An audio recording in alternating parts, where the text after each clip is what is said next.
Ouais, c'est gâté, sautement sûrement. Osmo dit, il n'aura pas d'élection cette année et DRA va dégager après le 25 octobre. Le pays entre en transition. Donc, sans plus tarder, je vous laisse regarder la vidéo par vous-même. Likez, commentez et surtout partagez la vidéo maximum qu'on a Famille, petit dos. On est ensemble, réveillez-vous. ciao. Ah, vous dormez trop. On vous a dit qu'il n'y aura pas élection. Et il passait le temps de s'amuser. Félicitations au président du PDCI, félicitations au président du PPACI et félicitations encore au président du GPS. Famille, on va lire. Présidentielle 2025, l'organisation américaine IRI craint des violences électorales. Voici ce qu'elle recommande. L'International Republican Institute,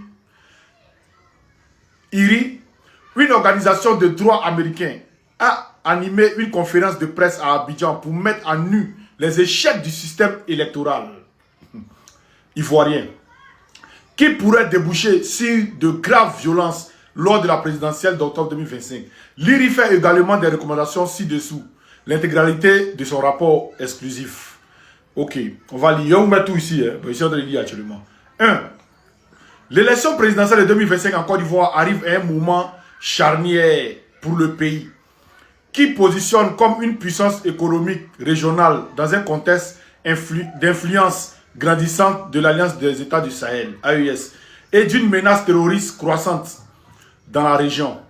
Le peuple ivoirien aspire à un processus électoral pacifique et transparent qui maintient la stabilité, mais beaucoup craignent une répétition des violences qui ont marqué les cycles électoraux précédents et fait de nombreuses victimes. Afin de démontrer le soutien international à un processus électoral crédible, l'International Republican Institute, IRI, a déployé une mission d'évaluation préélectorale en Côte d'Ivoire du 22 au 26 septembre 2025. La mission était dirigée par une délégation d'experts qui ont évalué, excusez-moi, l'environnement électoral avant l'élection présidentielle du 25 octobre. Cette déclaration présente les conclusions de la délégation et propose des recommandations clés au gouvernement, à la commission électorale indépendante CEI, aux partis politiques et à la société civile pour aider à garantir un processus équitable, transparent et crédible qui reflète la volonté des Ivoiriens. Cette délégation de haut niveau était conduite par le président de l'IRI, Dr Daniel Chwenwing. Ouais, il a le même prénom que moi, donc c'est normal. Nous, les Daniel, on fait les bons trucs. Et Madame Dana White, membre du conseil d'administration de l'IRI, qui sont arrivés à Abidjan le 22 septembre et ont rencontré plus de 70 parties prenantes, dont des représentants de la CEI, du Conseil constitutionnel, du ministère de l'Intérieur et de la Sécurité, des partis politiques et des organisations de la société civile de tous les spectres politiques ivoiriens. La délégation remercie l'ensemble des parties prenantes d'avoir pris le temps de raconter la mission ainsi que pour les fructueuses discussions. La délégation salue également le niveau de préparation et les efforts de la CEI pour assurer une élection bien organisée sur les plans logistiques et techniques. Cependant, la mission a identifié plusieurs points critiques, lesquels, s'ils ne sont pas résolus, sont susceptibles d'entraver la crédibilité de l'élection présidentielle d'octobre 2025. Les principales préoccupations comprennent la disqualification de candidats majeurs en raison de problèmes d'éligibilité ou de l'absence d'autres candidats, ce qui limite la compétition et le choix offert aux électeurs. L'apathie généralisée des électeurs et la privation du droit de vote résultant à l'incapacité des citoyens à s'inscrire pour voter au-delà de la période d'inscription de novembre 2024. Ça, on parle de la RLU. L'impossibilité de vérifier les listes de parrainage des candidats, ce qui réduit la transparence. Des informations faisant état de harcèlement et d'intimidation visant des partisans de partis politiques et l'absence de calendrier électoral accessible au public, ce qui entrave la redevabilité. Ces points reflètent les préoccupations plus larges concernant l'intégrité électorale, la méfiance du public à l'égard des institutions et le risque d'instabilité ou de violence. À travers cette déclaration, la délégation présente une évaluation impartiale et objective de l'environnement politique et électoral actuel, tout en proposant des recommandations pratiques pour renforcer la confiance des citoyens dans le processus, atténuer le potentiel de violence électorale et démontrer le soutien international à la démocratie en Côte d'Ivoire. La délégation espère que les autorités électorales et les partis politiques prendront pleinement en compte des conclusions et des recommandations formulées dans cette déclaration à l'approche de l'élection d'octobre 2025. 2. Météorologie. Bon, ça, je vais vous mettre, vous allez lire après. Vous partez sur Infodrome, vous allez lire tout. Voilà. Partagez cette vidéo massivement et on est ensemble, les gars. Le portail là-bas, je vais partir. Toi, tu es un Ivoirien. Et quand Chanel a dit, il a commencé à rire. J'ai dit, il faut lui dire, il est un Ivoirien. En plus, il est un Ivoirien, ça dit de l'Ouest. Il dit, ah, mais comment la dame peut savoir que je suis? J'ai dit, de par ton accent.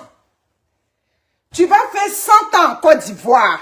Si tu n'es pas un Ivoirien, quand tu parles, nous on sait que tu n'es pas un Ivoirien.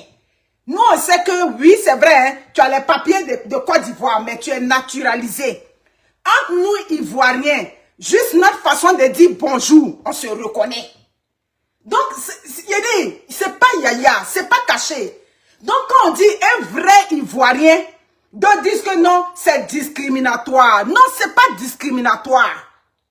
C'est parce que l'Ivoirien, même son frère, il le reconnaît à Honolulu, quelque part loin, en Asie, en Amérique, quelque part loin. Dès qu'on se voit entre nous Ivoiriens, on se connaît. Donc, ne soyez pas frustrés quand on dit les vrais Ivoiriens. C'est ce qui est la vérité. Voilà, merci beaucoup. Comme le téléphone est allumé, on va commencer. Donc c'est ça.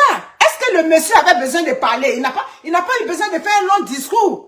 Dès qu'il a dit, oui, madame, je peux avoir votre carte de stagiaire, elle dit, pardon, ouvre le portail, je vais rentrer là-bas. Quelle carte de stagiaire? Toi, tu es un Ivoirien. Mais quand il a dit, madame, je peux avoir votre carte de stagiaire, moi, je lui ai dit, il faut dire qu'il est Ivoirien et puis il est de l'Ouest. Il dit, ah, mais comment la dame sait? Moi, je suis un gourou, je dis, ah, c'est pas ça qui est là. Est-ce que j'étais là-bas? J'étais pas là-bas. Donc, on se connaît entre nous, Ivoiriens. Donc, faut pas que ça fasse mal à certains quand on dit les vrais Ivoiriens. Un Odieneka parle là. Moi, mon père a vécu à Odiene. Donc, un Odieneka parle. Moi, je sais que c'est un Odieneka qui parle. Un Koyaka parle, moi je sais que c'est un Koyaka qui parle. Un Baoulé parle, on a notre accent. Un Nani parle, un Guéré, on se connaît entre nous. C'est pas, ça dit c'est pas un jeu. Un Sénoufo parle, nous on sait que c'est un Sénoufo, c'est un Ivoirien. C'est ce dont il est question. Donc c'est ça. Donc les propriétaires des pages vont être, comment on appelle ça, pour revenir à notre papa le procureur. Oui, c'est un homme âgé. On va lui donner tout le respect qui lui est dû. Voilà. Mais dans la vraie vie, un procureur, c'est quelqu'un qui fait peur.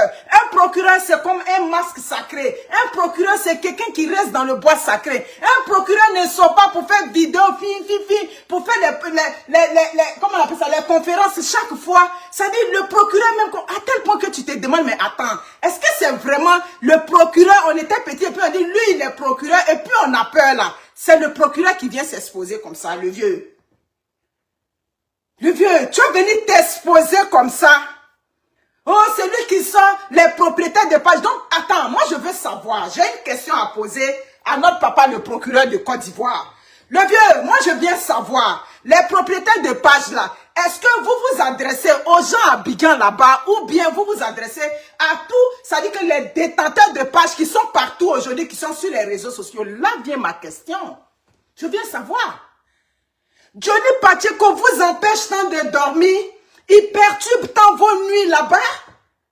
Mais vous êtes l'appareil de l'État, vous êtes l'État. Vous avez logé une plainte à quelqu'un, mais attendez, vous avez vos éléments, vous avez vos preuves que vous allez prendre demain pour aller déposer, ou bien du moins que vous avez déjà donné à vos avocats pour aller à l'international, ou bien pour aller, ça dit que au procès, ou bien je ne sais pas quoi. Mais pourquoi toute cette agitation?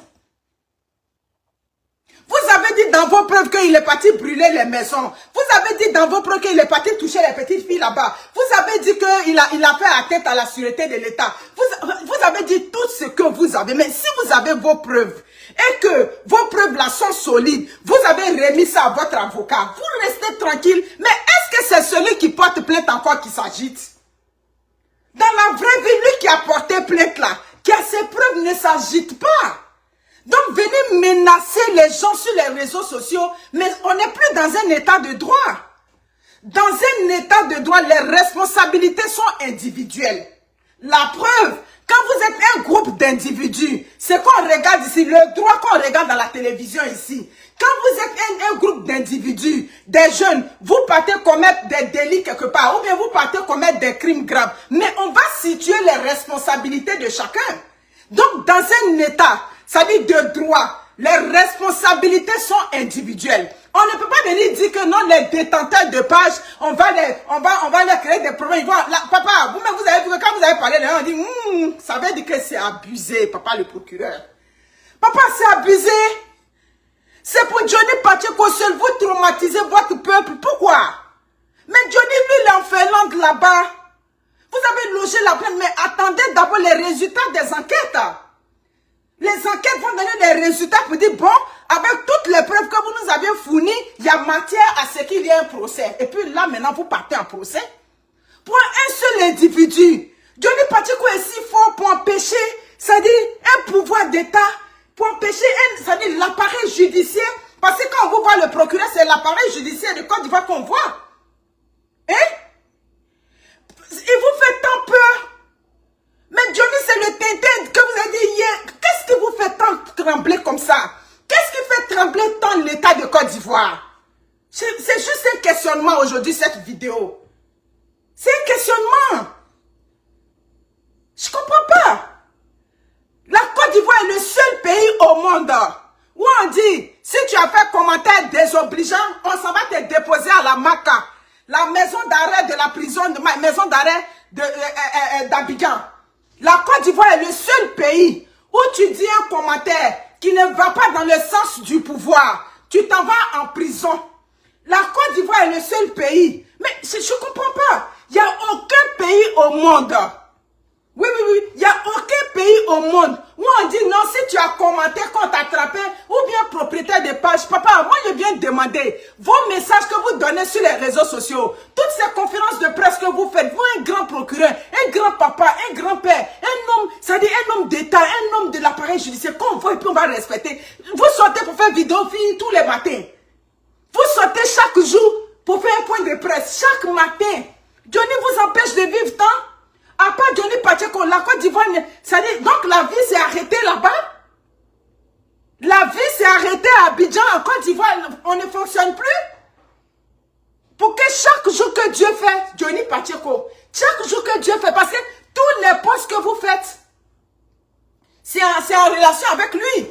On n'en voit plus. Qui on a vu, même il a dit, le plus grand criminel du monde, qui a exterminé tout le monde sur la terre, il a droit à un avocat. C'est ce qui est la vérité. Ce que je suis en train de dire là, quel que soit le crime que quelqu'un ait pu commettre, ben il a droit à un avocat. Donc il y a des gens qui peuvent se disposer à lui donner, ça dit que les moyens pour prendre un avocat. Il n'y a rien de mal à ça. Donc s'il y a des gens qui disent qu'ils veulent apporter l'aide à Johnny Pacheco, mais ce n'est pas une atteinte à vous. Il a droit, c'est un droit. Je ne sais pas comment dire. C'est un droit qui lui revient, qu'il ait un avocat. Donc vous ne pouvez pas menacer les Ivoiriens. Pour dire aux Ivoiriens que si vous envoyez l'argent, donc vous avez peur en ce moment. On n'est plus dans un état de droit. Mais c'est ça. On n'est plus dans un état de droit quand on empêche, ça dit que quelqu'un, quand on accuse, ça dit que quelqu'un, on loge une plainte à quelqu'un et on ne veut pas que la personne prenne un avocat. Où on a vu ça? On a vu ça dans quel pays? C'est vous qui êtes l'État. Mais comment l'État peut trembler devant un individu? Moi, je ne comprends pas. L'État, qui est la Côte d'Ivoire, tremble devant un individu qui est Johnny Pacheco, qui est en Finlande. Donc, ça dit que la vie s'est arrêtée en Côte d'Ivoire. Ça dit, les choses, ça ne marche plus en Côte d'Ivoire au point de traumatiser votre propre population. Cette population qui avait réitéré sa confiance en vous, le pouvoir de Ouattara. Oui, aujourd'hui, je l'avais dit, j'ai toujours dit que ce que je n'ai jamais aimé là-bas, c'est que la justice et le pouvoir font un. Voilà ça qui est là. L'appareil judiciaire n'est pas détaché de, ça dit du pouvoir. C'est ce qui est là. La vie ne peut pas s'arrêter. Bon, quelqu'un qui a son propre argent, qui a travaillé de son propre argent, mais il est libre de faire de son argent ce qu'il veut. Les Ivoiriens sont libres d'apporter leur soutien à Johnny Pacheco. Donc c'est clair. C'est vous qui avez dit qu'il fait une atteinte à la sûreté de l'État. Moi, en tant qu'individu lambda, je peux ne pas me retrouver dans ce que vous lui reprochez. C'est ce qui est la vérité. Vous êtes l'État. C'est vous qui lui reprochez qu'il fait une atteinte à la sûreté de l'État, il pousse à l'insurrection, il fait tant. Mais moi, en tant qu'individu lambda, je ne suis pas obligé de vous suivre. Quelqu'un peut vous donner l'insomnie comme ça? Hein? Vous pouvez avoir l'insomnie? Vous pouvez manquer de sommeil? Johnny Pacheco peut vous donner une dette de sommeil? Il peut vous donner une dette de sommeil? Oh, on fait communiquer. On fait le communiqué. Dès qu'on voit le communiqué, les Ivoiriens commencent à commenter pour dire, mais vous abusez. Vous supprimez le communiqué. Vous supprimez le communiqué. Mais pourquoi vous l'avez supprimé? C'est parce que vous savez que le communiqué que vous avez fait, c'est une atteinte même à la liberté des Ivoiriens. C'est une atteinte même à l'autonomie. C'est-à-dire que les Ivoiriens sont plus libres. C'est-à-dire qu'ils n'ont plus le droit de décider de ce qu'ils veulent faire de leur argent. Donc vous avez vu que ce communiqué est dangereux. Tout de suite, vous l'avez supprimé. Mais maintenant, là, on capture d'abord avant de lire. Les Ivoiriens, vous savez que maintenant, quand tu vois un poste, tu captures d'abord avant de lire. Tu ne lis pas parce que le temps tu es en train de lire, au moment où tu es arrivé sur la 10e ligne, la personne a déjà supprimé. Donc maintenant là, quand tu vois quelque chose sur les réseaux sociaux, tu captures parce que quoi qu'on dise, ils vont aller en procès. Vous allez aller en procès avec quelqu'un. C'est vous qui avez tous les avocats. C'est vous qui avez l'appareil judiciaire. C'est vous qui avez l'argent. C'est vous qui êtes... Vous pouvez trembler devant quelqu'un qui pleure auprès des Africains pour avoir un avocat. Donc ça veut dire que c'est Johnny fort aujourd'hui. Ça veut dire que c'est Johnny fort. Voir le procureur se comporter comme ça. Commentaire. Il a dit, si on veut mettre en prison pour commentaire, si on veut mettre en prison pour commentaire, le tiers des Américains est déjà en prison. Parce que matin, midi, soir, on se lève sur le président Trump. Si on veut mettre pour commentaire en prison, le premier ministre du Québec, il a déjà mis, ça dit la moitié des Québécois en prison. Matin, midi, soir, les Québécois se réveillent, ils sont sur le premier ministre du Québec, sur sa tête chaque jour. Les injures, tout passe. Ça dit tout ce qu'ils ont à dire, commencer par tabarnak jusqu'en descendre par quoi que ce soit, jusqu'au soir, sur le premier ministre du Québec. On a mis qui en prison pour commenter? La Côte d'Ivoire est le seul pays au monde qui met les concitoyens, qui met leurs propres concitoyens en prison pour des commentaires désobligeants sur les réseaux sociaux. Où on a vu ça? Où on a vu ça? On va avoir peur de parler parce qu'on va nous mettre en prison. On va avoir peur de parler parce que sur nos pages, les gens vont venir commenter. Mais les gens viendront commenter. Je ne suis pas responsable des commentaires que les gens produisent sur mes pages. Je suis responsable des propos que moi-même je tiens sur mes pages. Comme je vous ai dit, dans un pays de droit, ça dit que les responsabilités sont individuelles. La Côte d'Ivoire est le seul pays au monde où les responsabilités, ça dit chacun commet son acte et puis on vient, ça dit prendre les responsabilités en groupe. Arrêtez s'il vous plaît. Arrêtez.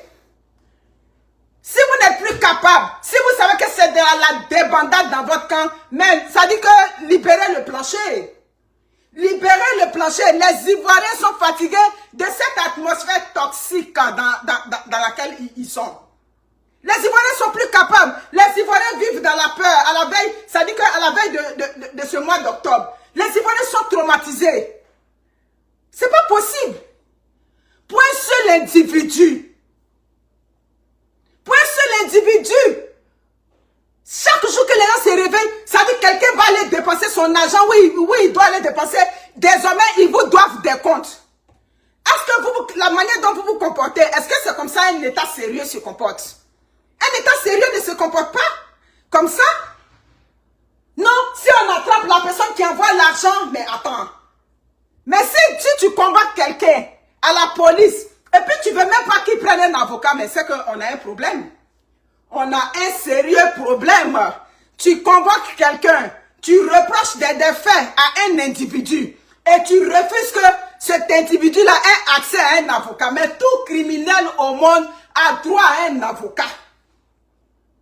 J'ai dit, les grands criminels de la terre qui ont commis les plus grands crimes de l'histoire de l'Afrique ont eu droit à un avocat. Donc, empêcher les gens d'aller soutenir Johnny Pacheco, mais ça veut dire que vous êtes déjà en train de faire, c'est-à-dire une entorse même aux droits primaires de tout être humain. C'est clair. Donc, la question que je repose, papa, le procureur, les menaces